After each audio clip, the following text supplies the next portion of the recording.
How's it going, everybody? Rob here, back with another video. And yeah, I'm doing a review of Hellblade 2. And quite honestly, I don't know how to talk about this game. I really I'm like, in terms of review, I honestly, part of me just wants to say it could have been better. Like, there's so much in this game that it could have done a lot better, but for some reason, it didn't. Let me explain. I guess to start us off, I should talk about the first game, Hellblade: Senua Sacrifice, which I would have to say out of the two is not only the better game, but the more intriguing game.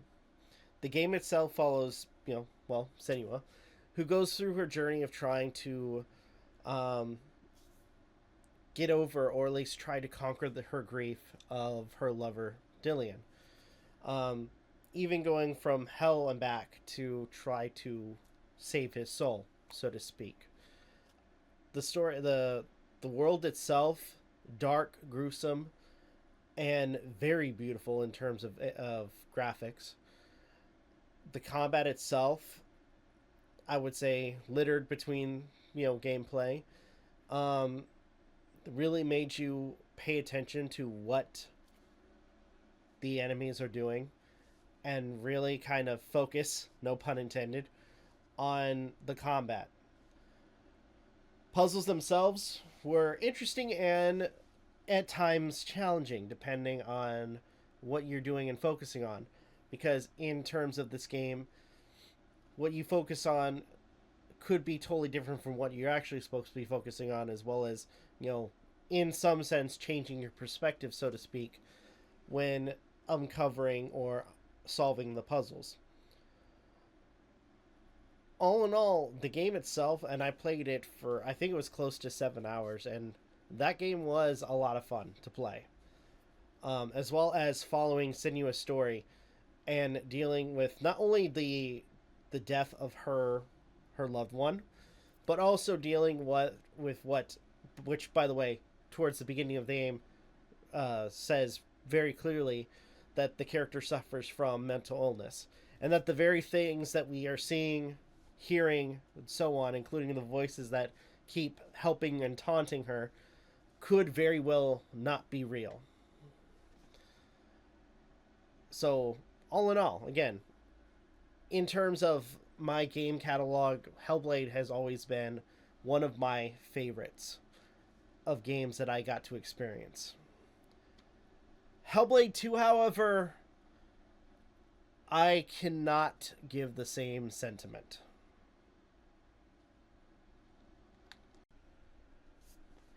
I should first say that the initial game, or at least the game, Senua Saga, Hellblade 2, is beautiful.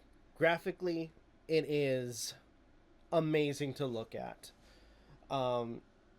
You see a lot of detail with this game, or at least in terms of graphics, that is its most highest point. Some of the, I would say, the visual distortions or illusions or delusions, I should say, of what Senua is saying looks interesting, to say the least. And in terms of some of the creatures, some of the characters you see and interact with, which, by the way, I will admit that another thing that is probably an upside is actual characters that you interact with. However, in terms of that stuff, as well as the graphics, there's few downsides. For instance, puzzles are kind of easy around this time around. There are the perspective, like the perception or perspective puzzles that make a return, but there are also some couple of puzzles that pop up here and there that were basically very, very simple and that is very unfortunate. Combat itself is minimal, to say the least. There's only a few instances where you actually fight enemies.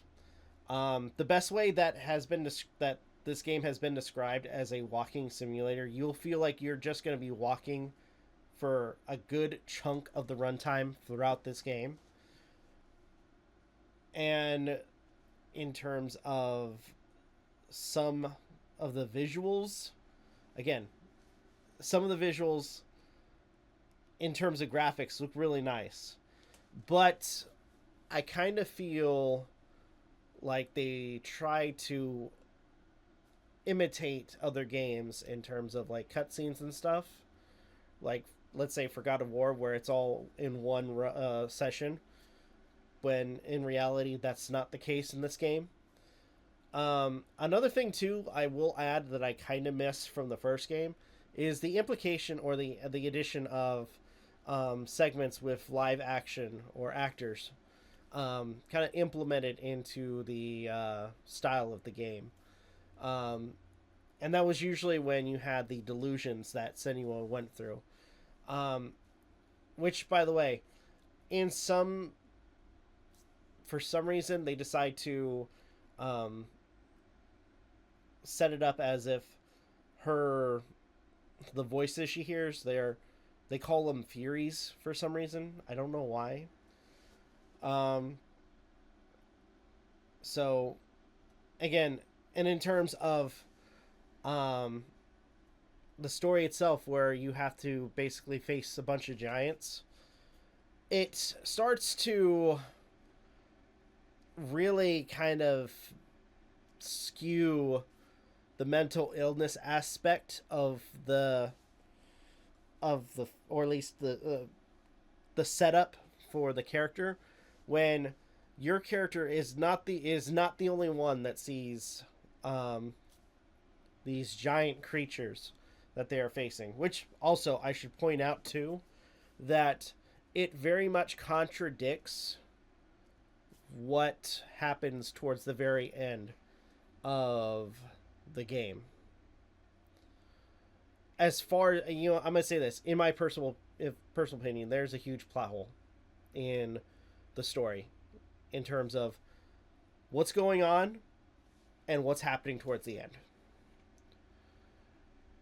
So, all in all, I would say, like, if I were to give my final thoughts on this, and I'm confused, I feel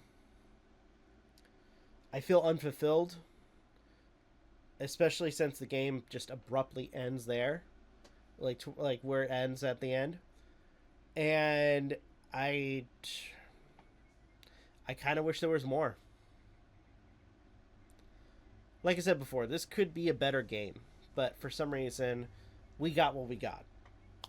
And I'll be honest, I was very hyped when we first got the initial announcement trailer for this game.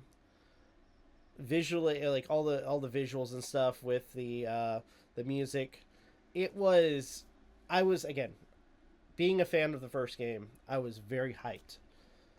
But however, for this one, I am reluctant and kind of, again, conflicted about what I've played. So, I hate to do this. I hate to do it. But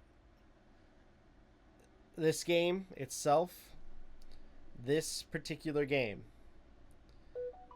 did not reach my expectations, and I don't know why that went through.